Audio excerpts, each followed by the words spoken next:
Okay,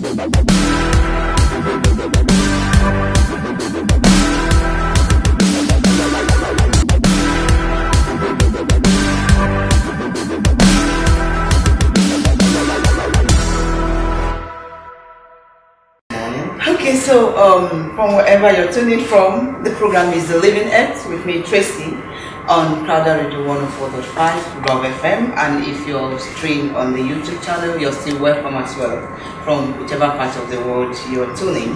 The program talks about the environment and sustainable livelihood issues and what we have to do to make sure we live sustainably in this one environment that the Creator Himself has given to us, so that we'll be able to pass to the next generation an environment they can live and express themselves effectively too. In today's edition, we have the honor of having the Honorable Minister for Environment, Nigeria, here with us today. So it's a big honor to have him today with us on this program. You're welcome, sir. Thank you. Good morning. How are you? I'm fine, sir. Good. Okay, before we get into the real crux of our discussion today, can you give us like an overview of what the mandate of the ministry is all about and how it's geared towards impacting an everyday Nigerian and the environment? Well, our mandate in general, just in maybe one sentence, is to protect and maintain the quality of our environment for good health and well-being of the citizens, both plants and animals.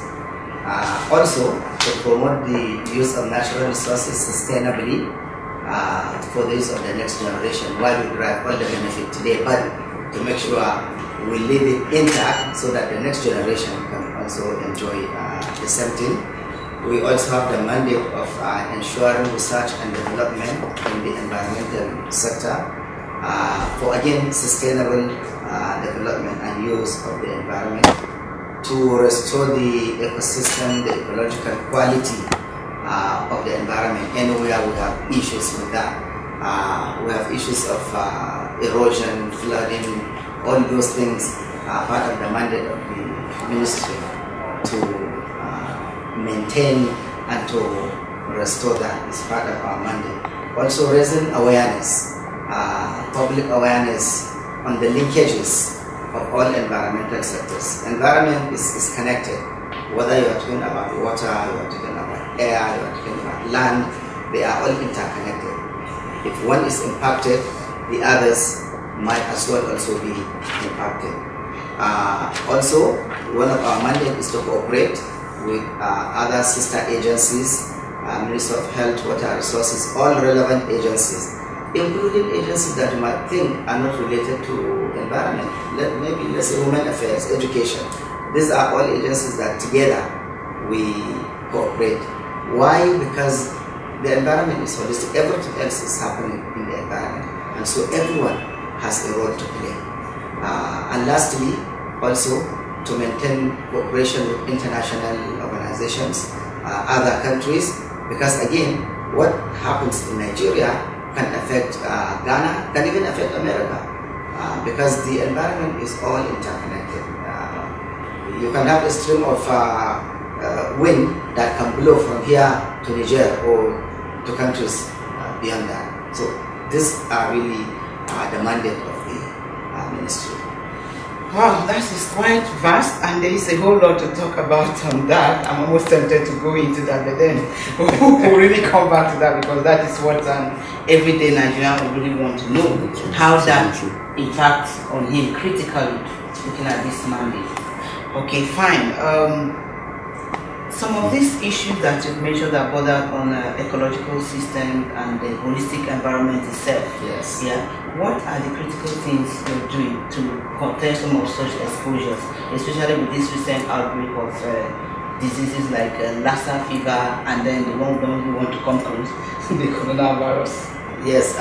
Incidentally, this Sunday, 2 days ago, we flagged off our national sensitization workshop on Lassa fever to educate the general public on what is Lassa fever, how it started, how it's transmitted, what can you do to prevent yourself from getting infected from the rodents, and then between individuals, We are going to replicate that in all the state. We flag up in Kaduna State, and we intend to do this all across the state. We are going as far as actually showing people physically how to even place rodenticides and how to handle them and how to handle dead rats and all this and that.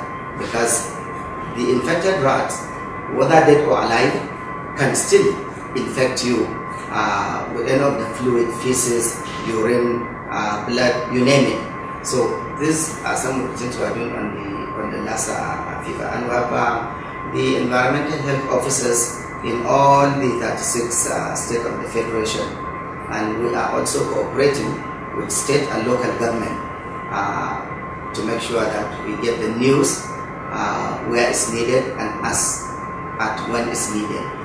So far this is what the ministry is doing on the issue of Lassa fever. Okay, something else on Lassa, sir, because this Lassa seems to have been around us for too long, yes. As far back as 1960. 1969 precisely. Exactly. So most persons are wondering why has it not been turned out completely?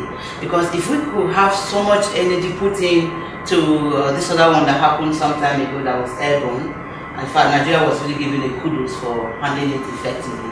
How come Lassa seems to be this prevalent? Some persons are like, is it because it seems to be like a poor man issue? We should now just go and handle it. Well, no, it's not so much of that. Sanitation is one of the things. But let me come back to the this Lassa has become endemic. Endemic diseases meaning they are always there.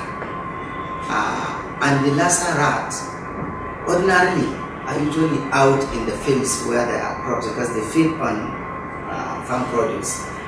During harvest, when all the produce are now harvested and brought back to the homes, they can find food, so they trace their way, they find that. Anything that is endemic, for the most part, is difficult to wipe out. But this is how it works.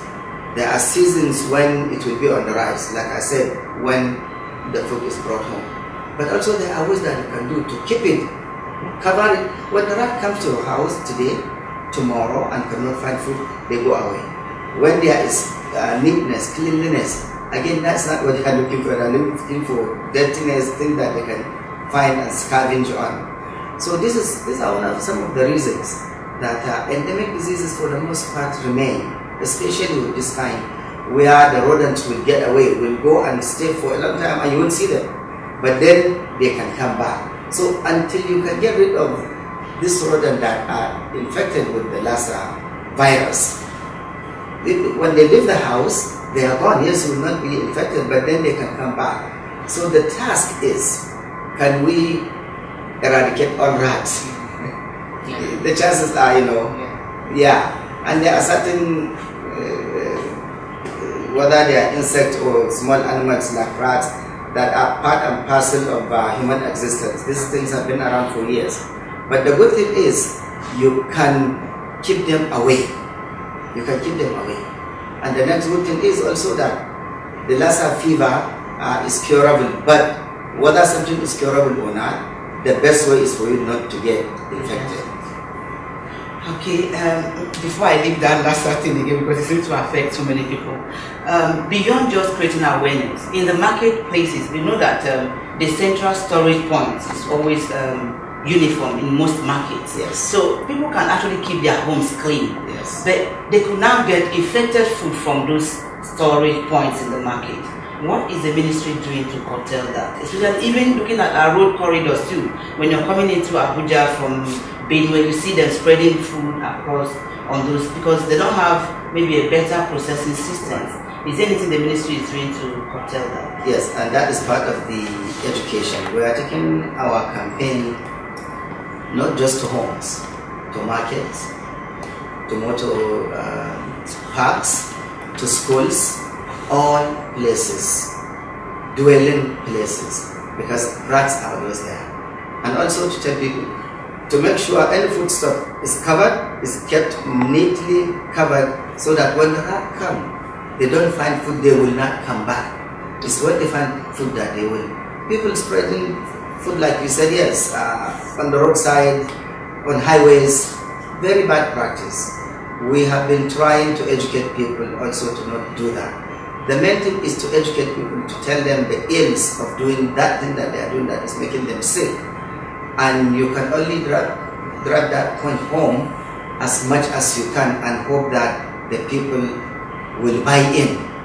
So that's why we continue to educate and educate and educate. We spend quite a bit of time, energy and money on educating the general population. Okay, wow, that is so much you're actually doing there. So you listening is not just a docile thing that the government have to do everything. Try to do your own bit from your own standpoint, because we are all involved in this. We are all stakeholders. So I wish I could talk a little bit about coronavirus. Is there anything that can be done environmentally from individual standpoint to just make sure it's off our border beyond what is being done by the government? Yeah, well, first of all, let me appreciate the Ministry of Health and all the MDAs, including my own ministry, because this is a fight for everybody, and they are sustaining that fight and the awareness. This is a very dangerous virus, and the Ministry of Health has been doing a good job. As you can see, there is now almost every day there is a press briefing, live or recorded, and my ministry, we have the environmental health officers under this ministry. Part of their job is to complement what the Ministry of Health is doing and the Center for Disease Control. This is a collaborative kind of effort that must be sustained, and we are doing that. Even in Lagos, as we speak, we have environmental health officers that are helping with coordination, with educating people, sensitizing. With the case of Corona, the Minister of Health is giving all the advices. What I will add is avoid places that you think you might not be comfortable if you think there is any issues, and just make sure that you maintain proper hygiene. Wash and wash and wash and wash, and avoid too close contact. You understand? So this is something that and keep your eyes and ears open on update. The good thing is we have just recorded one case here in Nigeria, and as of today the federal government has reiterated that there is just that one case, which means the government is doing excellent job in keeping our borders and also in maintaining, searching for suspected person that might have been in contact with that patient zero here in Nigeria. So far so good, but the thing is to be vigilant, to keep track of your own environment, keep track of where you are and what is happening, and get as much information as